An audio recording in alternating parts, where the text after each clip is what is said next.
Sir మీరు complaint తీసుకొస్తున్నారు కానీ 99 పైసలకే భూములు ఇవ్వడం అనేది తప్పేంటి అనేది ఒక ప్రశ్న వస్తుంది సార్. తప్పేంటి సార్? నేను ఇస్తాను. ఫార్చ్యూన్ 500 కంపెనీస్ అందరికి నేను 99 పైసల్లోనే గజానికి కాదు ఎకరంగా మొత్తం భూమి ఇస్తా. తప్పేంటి? ఎందుకంటే మేము ఉద్యోగాలు కల్పించాలనుకున్నాం. ఇక్కడ వాళ్ళ 5 సంవత్సరాల్లో చేయలేంది మేము 18 నెలలు చేసాం. ఈరోజు కాగ్నిసెంట్ ఎందుకు వచ్చిందండి?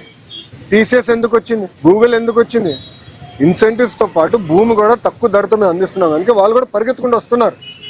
ఈ రోజు భారతదేశంలో అన్ని రాష్ట్రాలతో పోల్చితే ఇన్వెస్ట్మెంట్స్ లో ఆంధ్ర రాష్ట్రం నంబర్ 1 25% వచ్చింది. దాని తర్వాత రాష్ట్రం దాదాపు 7-10% అని ఎన్నుకుంది. నేను గౌరవ ముఖ్యమంత్రి గారికి నిన్న మీటింగ్ లో చెప్పా, sir we will celebrate when it is 50% అని మీరు గమనించండి.